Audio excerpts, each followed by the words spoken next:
Olá, bem-vindo, bem-vinda a mais um programa Palavra Ética aqui na TV Comunitária de Belo Horizonte, a TVC-BH.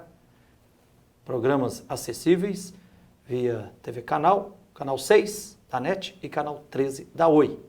E também através do tvcbh.com.br, via internet. Eu sou Gilvandro Luiz Moreira e nós vamos dedicar esse programa de hoje ao direito fundamental das mulheres que estão em situação de prisões. E para conversar conosco sobre os desafios e muitas violações de direitos humanos no tocante às mulheres que estão presas, nós temos a alegria de receber aqui nos estúdios Nayara Cristiane Silva. Nayara, bem-vinda. Obrigada, aqui ao Palavra Frei. Ética, tá? Obrigada.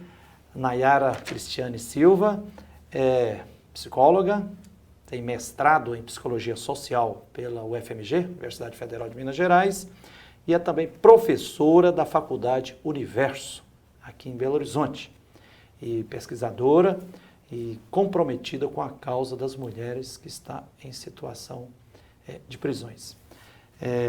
Nayara, primeiro, além disso aqui, por que você resolveu fazer psicologia, mestrado, ser professora e abraçar essa causa de defesa dos direitos humanos das mulheres que estão presas?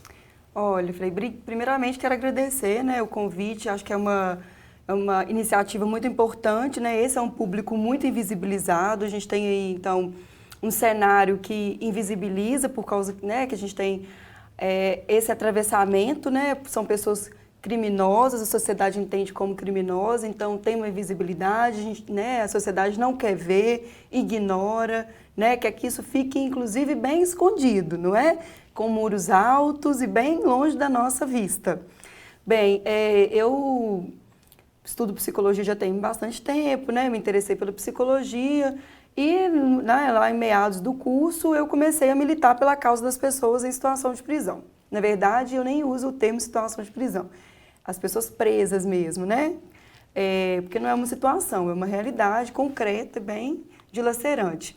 Então, eu via, já me tocava, as pessoas presas, especificamente as mulheres, que para os homens a situação de estar preso já é uma situação muito avassaladora, para as mulheres isso é uma coisa ainda mais terrível, uma situação muito terrível de total abandono, E aí a prisão, ela traz na sua prerrogativa, que é a ressocialização, que é fazer dessas pessoas melhores para poder voltar ao convívio à sociedade, e isso não acontece, isso não é verdade, A prisão, ela serve mais como uma máquina punitiva de dilacerar a subjetividade, Ela animaliza o ser humano, ela tira do ser humano toda a sua potencialidade, toda a sua forma de vida, de possibilidade de vida, e o regresso à sociedade, geralmente, em via de regra, é um recesso, uma volta permeada por dor, por preconceito, por estigma e por dificuldade de inserção. Então, eu já militava, então eu comecei a militar na causa e comecei a pesquisar sobre a realidade das mulheres presas, fiz inúmeras pesquisas na PUC, quando eu ainda era estudante, pesquisas de iniciação científica, Fui compor o grupo de amigos e familiares de pessoas em privação de liberdade, frequentando as reuniões e fazendo visitas, então, aos presídios. E fui fazer o mestrado, então, para poder entender por que o número tão grande de mulheres presas em decorrência do tráfico de drogas. É muito grande o número de mulheres presas por causa do tráfico de drogas. Aí 69% das mulheres estão presas por causa do tráfico de drogas. Ô Nayara, eu fiquei comovido ao ter notícia das graves denúncias que você fez na Conferência Livre Municipal de Direitos Humanos aqui de Belo Horizonte recentemente. Qual que é mesmo a realidade hoje das mulheres que estão presas em Belo Horizonte, na região metropolitana e Minas Gerais? Bom, a realidade do sistema prisional como um todo é uma realidade de superlotação. Então, a gente tem a quarta população carcerária, maior população carcerária do mundo. Então, o Brasil prende muito, tem muitas pessoas presas sem julgamento, estão preso provisório. Tem pessoa presa provisória 3 anos, mulheres presas que estão em julgamento 3 anos. Então, a situação do sistema prisional como um todo é uma situação caótica, né? O padre Valdir, que é da Pastoral Carcerária, ele já fala isso há muito tempo, eu já acompanho ele há muito tempo, e agora, né, eles lançaram o documentário Sem Pena, e ele faz uma fala nesse documentário, e ele fala: a prisão nasceu para dar errado e nunca deu certo, e ninguém faz nada em relação a isso, mas a situação das mulheres, especificamente, é uma situação muito complicada, muito complexa, por causa das especificidades de gênero. O que significa isso? As especificidades de ser mulher, o papel masculino e o papel feminino são as especificidades de gênero, sendo mulher isso atinge de forma contundente, porque as mulheres hoje, elas representam a chefia da família. Então a mulher vai presa, o filho da mulher, ele fica ou com a família, ou ele vai para a adoção, não tem quem cuide, as mulheres sofrem um abandono afetivo muito grande. Então, o número de visitas às mulheres é muito inferior ao número de visitas masculinas. Então, as mulheres elas ficam abandonadas, sem visitas, sem pertences, né? Porque a prisão ela não oferece, por exemplo, à mulher o absorvente. E se oferece é o mínimo, né? Então, você tem, por exemplo, um absorvente por mês, ou 2 absorventes muito finos. Então, as mulheres, elas menstruam, a gente escuta caso, denúncia, de mulher que está colocando um miolo de pão para poder segurar o fluxo sanguíneo, né? Isso é uma violação muito grave. Então, elas têm cólica, né? Elas passam por um período, às vezes, da gestação, às vezes chega na prisão grávida, né? Ou então fica grávida lá por uma visita íntima, que seja, ou fica doente, e não tem nenhum respaldo. Né? As mulheres ficam grávidas, presas, elas sofrem ainda muito mais, porque o bebê ele fica com a mulher, né? Enquanto ela está presa, ele fica ali 1 ano pela lei, ele pode ficar, e depois ele vai embora. Então, a gente não entende muito bem como pensar essa situação, essa relação, porque tirar o bebê da mulher também seria uma coisa muito terrível, mas também esse bebê ficar preso, né? A gente fala que é o preso de fralda, é o preso de fralda. A lei de execução penal diz que a pena é só tirar o direito de ir e vir, né? Todos os outros direitos humanos devem ser garantidos, e diz também que a pena não deve ultrapassar a pessoa que está cumprindo uma pena. Então, nesse fato, ultrapassa porque afeta os filhos também, né? Afeta todo mundo, afeta a família, afeta todo mundo.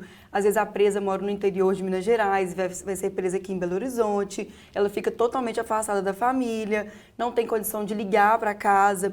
Muitas vezes a presa é solta, ela não consegue nem contato com a família de que está sendo solta, para poder voltar para casa, para poder ir para casa. Muitas vezes ela vai cometer outro delito nesse momento que ela saiu do presídio. Ela comete outro delito que é para a própria sobrevivência, para conseguir um vale-transporte, para poder voltar para casa, para conseguir se alimentar. Então, quer dizer, uma série de violações que vão se transformando em outras. E estende para a família, sim, com certeza.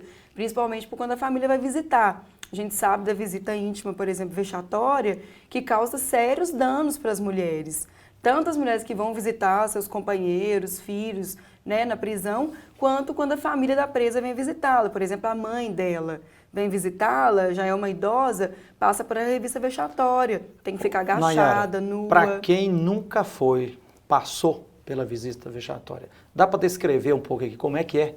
Porque às vezes a gente fala assim, revista íntima, vexatória, mas eu percebo nas conversas interpessoais que muita gente não tem ideia do que acontece. Isso, é uma situação terrível, uma coisa desumana mesmo, né?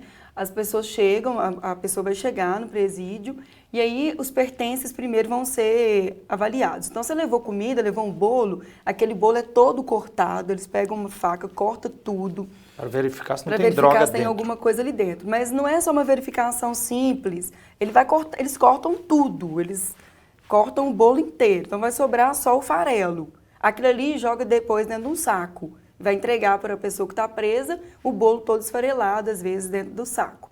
E assim com todas as outras coisas que levou ali para poder comer, objetos pessoais, de higiene pessoal, tudo é aberto, tudo é rasgado, tudo é cortado.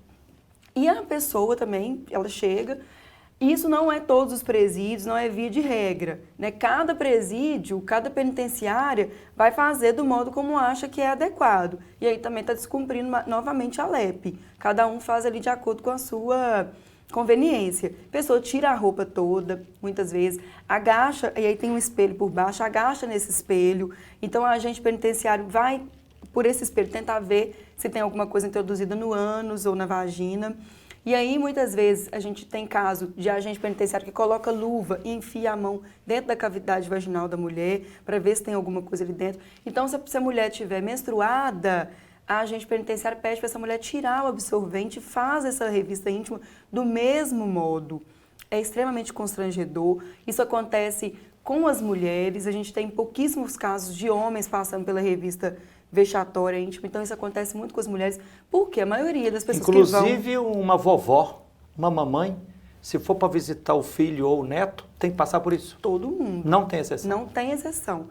O que acontece é que isso vai interferir muito mais na realidade das mulheres, porque são as mulheres que vão visitar, na maioria das vezes, nos presídios, né? Tanto vão visitar as mulheres, quanto vão visitar os homens, né? Acontece um abandono afetivo muito grande. Então, a gente presume que essa é uma violação contundente muito no corpo da mulher, porque é sempre a mulher que vai passar por essa revista. Os homens também passam, mas, via de regra, vai atingir muito mais as mulheres. Ô, Nayara, eu sei que o movimento dos amigos, de pessoas e parentes em privação de liberdade, tanta gente dos direitos humanos, está lutando para acabar com essa revista vexatória. Em que pé que está? Está em discussão, né, na Assembleia Legislativa, no Congresso, para pôr fim nisso? Tem já algum estado no Brasil que já superou isso? Por que não colocar, por exemplo, um detector de metais e outras coisas para garantir a segurança, mas não ter que fazer essa humilhação? Bom, a gente está lutando e militando há bastante tempo. O grupo de amigos familiares de pessoas em privação de liberdade já atua há muito tempo, luta, briga, milita, e a gente vem tentando. Lá em Goiás, a gente sabe que tem um exemplo com o defensor, não sei se ele é o defensor, é o Haroldo Caetano. Ele teve aqui em Belo Horizonte, na nossa audiência pública, ele trouxe o exemplo exitoso, disse que, inclusive, o número de objetos ilegais, né, de objetos... Lá já aboliram essa revista vexatória. E colocaram detector de metais, e o número de objetos que não poderiam entrar diminuiu muito mais, né, porque você traz dignidade para a pessoa, você traz uma outra forma de relacionar com essa pessoa, você confia nela, né, é outra realidade, é outra forma de lidar com o ser humano. Então, a gente teve a audiência pública, nessa audiência pública não saiu nenhuma deliberação, é uma tensão muito grande. A audiência pública foi na Assembleia Legislativa? Foi na Assembleia Legislativa, foi promovida pelo deputado João Leite, mas a gente esteve lá, a gente foi ouvido com muita dificuldade, né, porque o poder público falou bastante, né, colocou suas questões e disse da dificuldade de se adquirir os detectores de metais, porque eles são caros, né, é difícil de adquirir, mas a gente está lutando, porque, por exemplo, houve um gasto muito grande com as tornozeleiras, para colocar a tornozeleira no preso. Então, por que não se investir em alguma coisa que é mais efetiva, que vai trazer dignidade para a família desse preso, né? E não que tire a dignidade dele, por exemplo, como ficar andando por aí com uma tornozeleira nos pés, né? Ok, Nayara, a prosa tá boa, mas nós vamos ter que fazer um pequeno intervalo, nós vamos continuar daqui a pouquinho. Nós estamos hoje aqui no Palavra Ética, entrevistando Nayara Cristiane Silva, que é psicóloga, mestra em Psicologia Social pelo UFMG e também professora da Faculdade Universo, né? E é uma das pessoas militantes, comprometidas, pesquisadoras também na defesa dos direitos humanos das mulheres presas. Nós vamos a um pequeno intervalo e voltaremos já já para continuarmos a prosa aqui com a Nayara. Espere aí.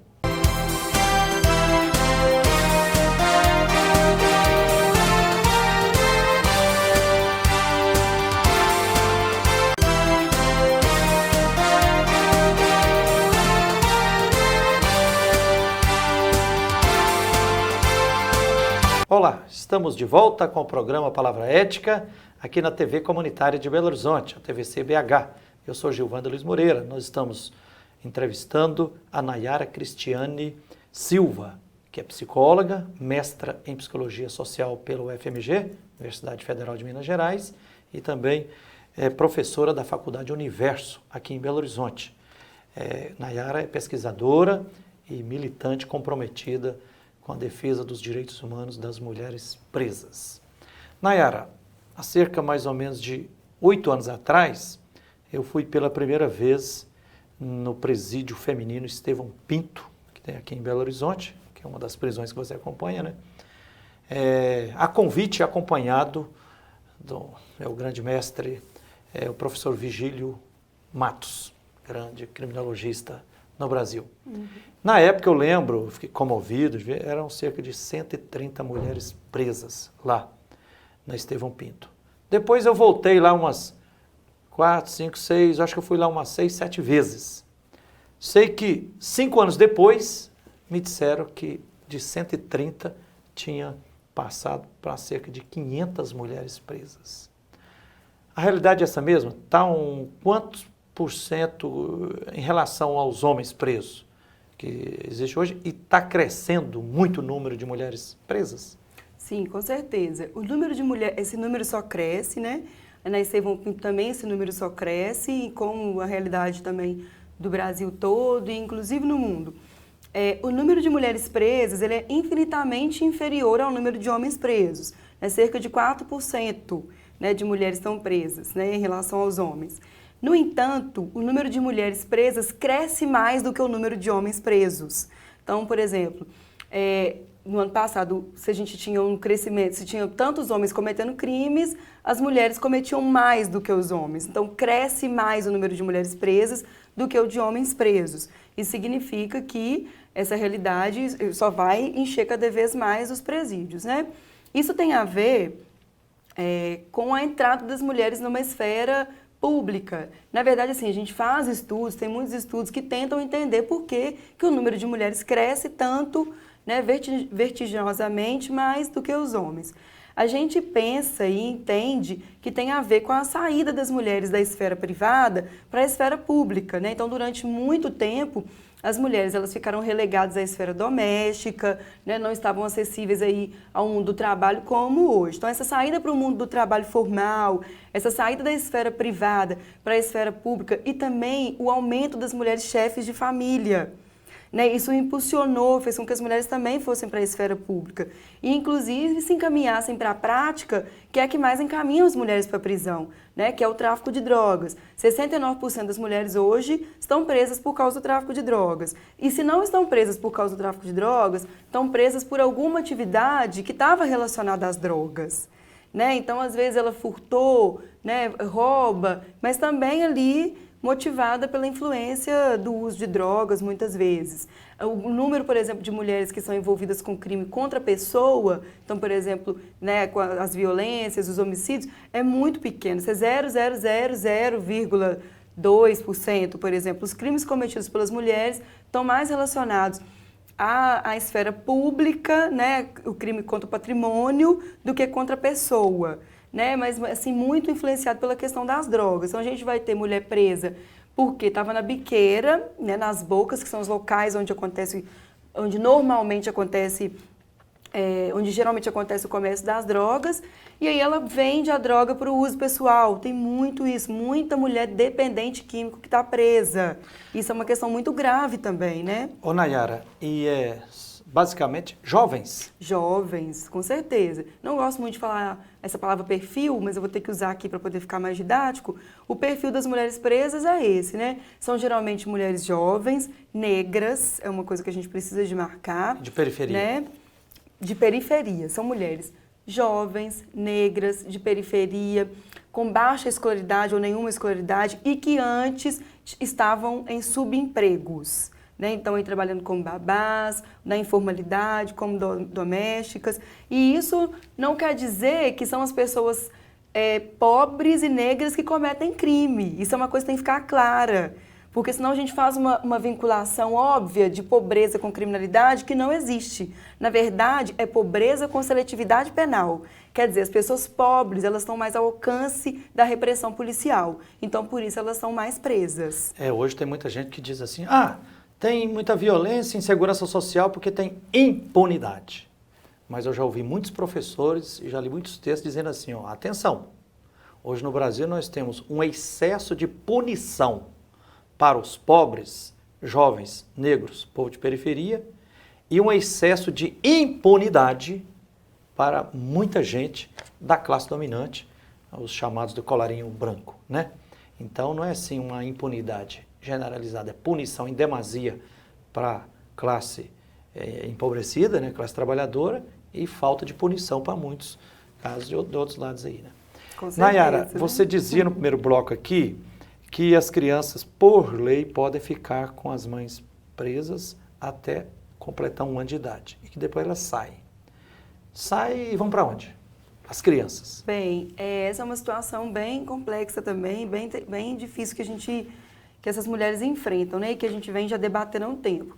As crianças ficam com as mães, né? Aqui em Vespasiano a gente tem o Centro de Referência Gestante em Privação de Liberdade, né? Que é bem recente, se eu não me engano foi inaugurado em 2009, acho que foi em 2009 mesmo. E ele deveria acolher mulheres grávidas e mulheres que tiveram os bebês. No entanto, ele não consegue comportar a quantidade de mulher grávida e que teve bebê depois. Então, lá, hoje, não se encontram mulheres grávidas, só essas que tiveram os bebês. E aí, nas alas, os bebês vão convivendo junto, vão ficando com a mãe, aí vão tendo atendimento ali. No entanto, esses bebês, eles também estão privados de liberdade, porque eles não podem sair de dentro. Se a mulher, por exemplo, ela não tem nenhuma visita, se ela é uma presa, por exemplo, do interior de Minas Gerais e a família dela não consegue chegar em Vespasiano, não tem contato com esse bebê. Então esse bebê, ele vai para essa família, mas ele não conhece ninguém da família, ele não tem vínculo, não tem laço nenhum com a família. Isso quando a família tem condição de pegar o bebê, de ficar com o bebê. Quando a família não tem condição de pegar o bebê ele é levado para abrigo. Eu tenho um contato com a psicóloga do Centro de Referência e ela me disse outro dia que isso está acontecendo assim, quase que raramente. Eles fazem um mutirão, conseguem fazer uma força-tarefa para essa presa sair junto com, para essa mulher sair junto com o bebê. Então ela não é presa mais, né? Ela vai sair junto com o filho. Mas a gente sabe que esse não é o caso do Brasil, por exemplo. Não é o caso, né? Não representa o nosso país todo, nem o nosso estado todo, porque Vespasiano não consegue atingir todas as mulheres que tiveram bebês. Então, esse é um caso isolado da região metropolitana. Mas a gente sabe no interior, por exemplo, Itaúna, né, que foi um lugar que eu acompanhei, a prisão de lá. A família, ou ela pega o bebê, ou o bebê é mandado para adoção. E não é só o caso do bebê. Né? Eu acompanhei casa em Itaúna, por exemplo, de presa que tinha 4 filhos, e os 4 filhos dela estavam em abrigo. Né? Inclusive eu fui visitar os filhos dela no abrigo para ter notícia, porque senão ela fica completamente afastada desses filhos. E aí e ela na esperança de sair, de conseguir pegar os filhos antes que eles sejam adotados. É uma situação bem complicada. Nayara, eu estou muito feliz de você estar aqui comunicando isso a um público maior, porque muita gente, como você falava no primeiro bloco, pensa que isso nem existe, né? Está numa invisibilidade. Então todo tanto que a gente trazer à tona essa realidade dramática e dolorida, injusta, né, de violação dos direitos humanos, pode contribuir. Outro aspecto que eu queria te perguntar é como é que é a situação de educação para as mulheres que estão presas. Você dizia que a maioria são pobres, de baixíssima escolaridade. Acontece tem como viabilizar a questão do educacional nos presídios? Essa é uma outra situação caótica. Tudo que se refere ao sistema prisional, na verdade, é caótico, tudo. A LEP, a Lei de Execução Penal, ela prevê, né, que se tenha acesso à educação, à saúde, ao trabalho, mas a gente sabe que isso não acontece. Inclusive, por isso mesmo é que o sistema, né, é falido, ele não cumpre com o seu papel ressocializador, porque você vai jogar aquela pessoa ali, Eloy Vaquan, que é um pesquisador muito importante nessa área, ele vai falar assim, ó, são empresas públicas de dejetos sociais. Porque você joga lá tudo que é... As prisões? As prisões. Repete, empresas públicas de dejetos sociais. Você vai jogar lá dentro, são depósitos de dejetos sociais. Você vai jogar lá dentro tudo que você não quer ver, tudo que você quer ignorar. E aí você não vai oferecer para essa pessoa nenhuma possibilidade de recuperação, né, por assim dizer, se isso existe, né? Porque você priva ela, por exemplo, de continuar estudando, porque a gente sabe que a parte da educação é precária. Algumas penitenciárias, algumas penitenciárias, elas têm escola lá dentro, tem o pedagogo, vai fazer a parte da escolarização, mas é precário. É bem precário, a gente vê que não tem trabalho. O trabalho ele é central para a nossa vida. Trabalho constituidor de identidade. Não tem trabalho, não tem acesso a trabalho. Às vezes o preso ele já está no regime, ele pode ir para o regime semiaberto, então ele pode fazer serviço externo. A prisão não permite. O preso já poderia estar na rua trabalhando, socializando, né, por via do trabalho. Ele não consegue isso. Eu queria te perguntar, hoje eu sinto que na sociedade está em conflito dois paradigmas. Tem muita gente que diz assim, para chegarmos a uma sociedade com paz e segurança, precisamos aumentar a repressão. Então, aumentar penas, tudo hediondo, prender, castigar. Muitos dizem, isso é estupidez. Isto é vingança e isso só alimenta a espiral de violência. De outros lados dizem, não, o paradigma tem que ser outro. Tem que ser o paradigma de mexer nas causas, né, que estão gerando essa criminalidade social aí. E uma das coisas que eu percebo é que grande erro das políticas é quando é feita em gabinetes, por técnicos, ou a partir de quem está do lado contrário. Da perspectiva das presas, de você que está lá ouvindo elas assim, qual o caminho, soluções para a gente promover um processo de transfiguração nessa realidade tão dolorida? Olha, Frei, o senhor me ajudou muito, né? Porque o senhor traz à tona a perspectiva que a gente acredita, que essa punição ela é feita única e exclusivamente por vingança. É uma vingança, é um ódio contra essas pessoas. A gente não quer uma impunidade ou uma desresponsabilização. Tem que ter uma responsabilização, mas a gente pensa em uma outra maneira de responsabilização, né? Que outras formas de resolução dos conflitos. A gente pensa em barrar essa criminalização da pobreza. Então, denunciar essa seletividade penal, né? Quais são os tipos de pessoas que são presas, por que são presas. E uma solução utópica e radical seria o fim das prisões. É bem utópico, mas é o que a gente acredita. Nayara, muito obrigado. Nosso tempo esgotou-se. Quem quiser mais informação, no Face, procura lá, Sociedade Sem Prisões ou Mulheres Abolicionistas. Entrevistamos aqui a Nayara Cristiane Silva. Obrigado a você, telespectador, que nos honra com a sua atenção. Obrigado aqui à direção da TV Comunitária, aos funcionários. E até o próximo Palavra Ética.